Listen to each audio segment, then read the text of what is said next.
somewhere, like, it was a small area, Canyon Lake, over there in, California, Southern Cal there. Anyway, I was in that vicinity, and they did not have the means to deal with this amount of hemorrhaging I had, so they flew me over to Long Beach Memorial, and I almost died. And they cauterized it. They did everything they could, and so I started praying, and I asked God, whatever I've done wrong, can you please stop this? Because I saw a picture of my son, Justice, floating in my eyes as I was under, and he said, Mommy, you have to be here for me. I need you, Mommy. He was just born. He was days old. I need you, Mommy. Don't leave. And so I pulled through. Right, and I made it. Too. I heard a voice. Yeah, and here's the other thing. Then, after that, I closed down shop. I did not want to get pregnant. I had the 3 girls and the boy, and I almost died hemorrhaging to death with that boy, Justice. Well, I got pregnant again, and I was so mortified, Amelia. So Satan comes to me and says, you should get rid of this baby. You know you're going to die. You know you're going to hemorrhage to death. You know you're going to die. And so I was so scared, and I was like, well, God, what am I going to do? Should I do this? I'm afraid, And God says to me, in a knowing inside, he says, Jacklyn, you're not going to die. His name is Luke. Really? He said, his name is Luke Elias, and you are not going to die. And I had him, and his name is Luke Elias, and he's the best kid in the whole world, He's the best kid, but I was mortified, Amelia, and I almost did it too because I was scared to die. I was really scared, but then I thought, you know what? If I'm going to die, this baby's going to live, and that's the way it's going to be, and their dad's going to deal with it. So, I made it, and I was fine, and that's how Satan works. He scares us, and that's what he does to these young girls. And they go into our schools, and they coerce these scared little girls at 16 and 17 and 15, and they can give them an abortion without telling the parents. They can actually take them to the Planned Parenthood and give them an abortion without notifying the parents. That, to me, is the most despicable thing. It's so horrific. Yeah.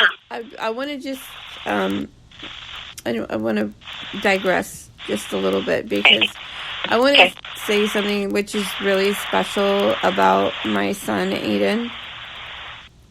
Okay. I was engaged for 7 years, and a lot of people don't know this about me. I was actually in a very serious relationship with someone that I went to elementary school with for 7 years, and we were, I left him because he would not marry me, amongst other things. I was forced to pay for a lot of things, and I felt what is that thing when they just won't marry you, but they tell you they love you? What is that? I felt like it was slavery, right? Like the whole... It's so weird. It's like they want to keep your soul in limbo or something. It's so horrific. I can't stand it. Anyway, go ahead. I got to this point where I was like, this is intentional. Like, this guy's just using me because I'm helping him pay for his mortgage. I'm helping him pay off a board that is in his name. Yeah. And I'm with him for 7 years. We grew up together. Right. And, anyways, I got pregnant with twins with him, and I could have saved one of the twins, and I had a choice. But this person was so cruel to me. And I just didn't have, he wouldn't even respond. He wouldn't even come to the hospital. And that was the deal breaker. That was I don't want any part of this hell anymore.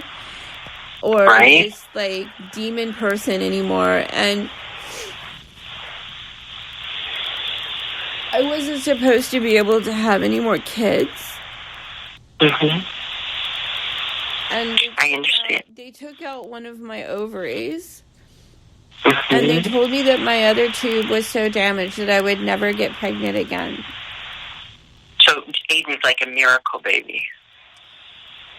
Well, 10 years later, 10 years later, I thought I had cancer.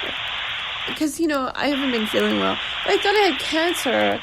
And the doctor tells me, oh, you're not sick. You don't have... I've gone to the doctor. I went to have a, what is it called? Sonog... where they scan you. Like, you don't have cancer. That's not a tumor. You're pregnant. Oh, my goodness.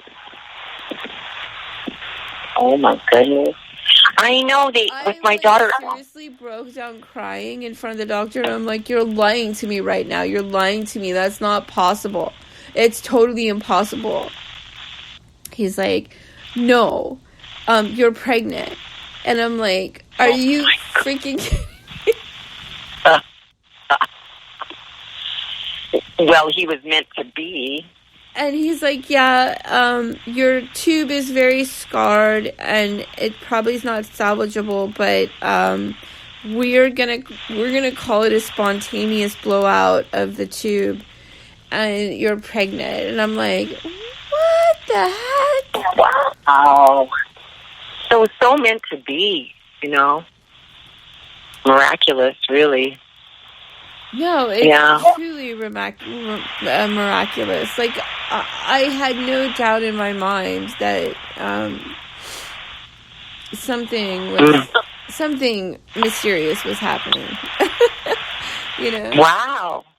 Well, and that's what I mean. That's what I sense when I see him, like a little miracle. Like, I know this sounds weird, but I'm not even kidding around. It's like I can see, like, the God in him. Like, I can see it. You know what I'm saying? It just so plainly. Like, just, wow. He's just very beautiful and pensive and very, I just see it. I don't know what else to say. I look at him and I'm just like, wow.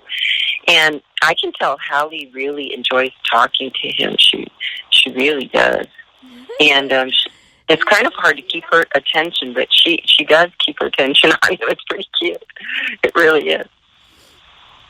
How old is Aiden now? Aiden is 8 now, and I am so happy that I had him. I feel very blessed, and I just, I love him. He's the light of my life. He's my whole life. And what is his middle name? Paul. Oh, wow. Aiden, my grandfather's name. Aiden Paul Cagliari. Mm-hmm. Yeah, he looks quite Italian. Does he really? He does to me. He's so dark as alive and so cute. Well, he's very smart.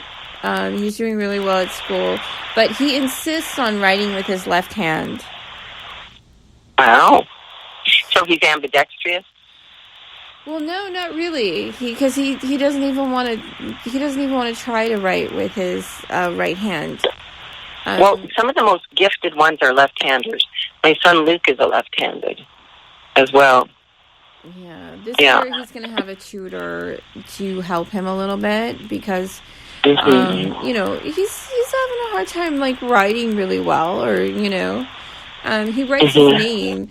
But yeah, and I've tried over the summertime, but he's like, I'm fine with my left hand. They say they're more spiritual, the left-handed ones, but also they have to try harder because everything's geared toward right-handed, And so it's interesting. But anyway, Luke, when he was 10, that's the one that tried to get me to abort, And anyway, when he was 10 years old, we went up to the gym, and I was getting set up for a gym club membership, but I had been going to the gym for quite some time, but I just went to a different one. And he came with me that day, and he came inside, and he started pushing 50 pounds on a little, those little things you sit down and you push the weight.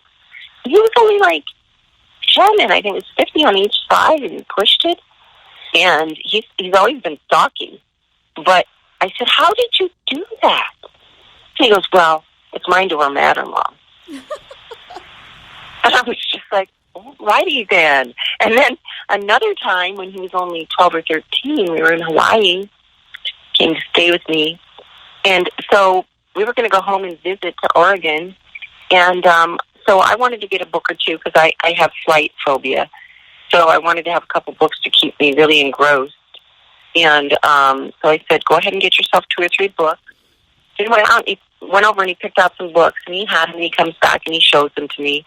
And one of them was a treatise on human nature by David Hume. And I said, you want to read this book? He goes, why? What's wrong with it? He's like 13 years old. A treatise or whatever of human nature by David Hume. And I was just like, okay, that's fine. Nothing's wrong. You know, it just I just was wondering, who is he? What?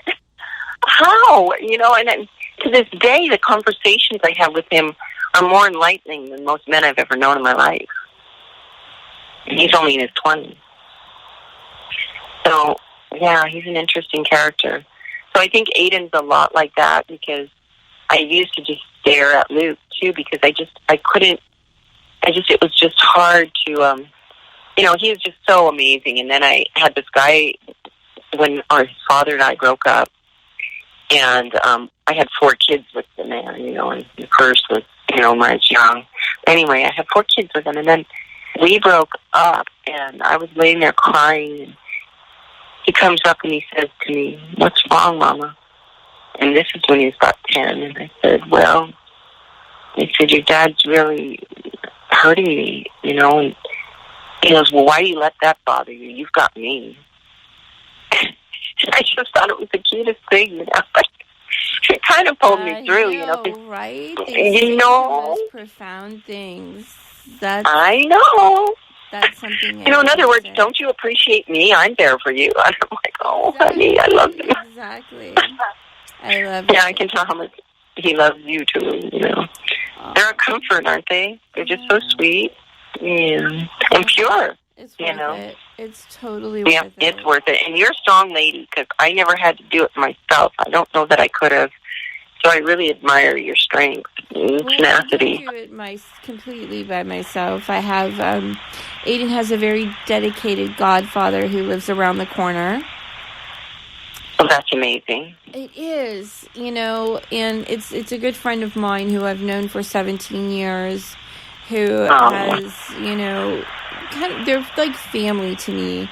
And when Aiden was born, he just, you know, immediately stepped up to the plate and, you know, declared, yes, I will be Aiden's godfather. And he has really showed up, you know. And he really is one. That's amazing. Not just in name, but in deed. That's really cool. Yeah.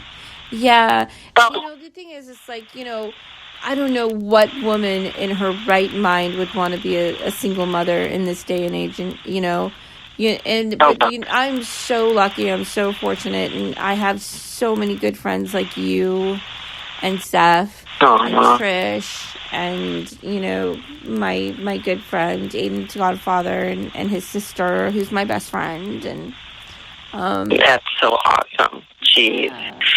Well, and I was going to say, you see, it's so funny what, you know, like, well, not funny, but it was terrible, but what happened to you at the beginning, what they didn't realize, that system, is that they picked the wrong one to fight with, and they picked the wrong one to try to take her son, because you just dug your feet in more, and you dug your nails in, and you're like, okay, guys, this is not happening. And so all they did was make you stronger and make you want to rise above it and become more emboldened and powerful.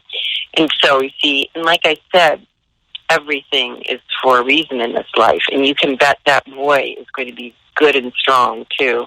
Because, you know, it's so funny how some of the things in life that are traumatic, some of them, if they're not overly, they can actually make you stronger. And they can actually make you ready for things that or appreciate things that other people don't. You know what I mean? That they just don't get it. You know, so it's interesting because a lot of people take a lot of things for granted, including their children, and vice versa. So, you know, I'm so excited for the first day of school tomorrow. Oh, that is exciting. So, what time is it where you are now? It's like, I don't know, it's like 11 o'clock. I got to get up really early to make breakfast. Okay, let you get going, but I want to say one thing before I go. All you men out there, all you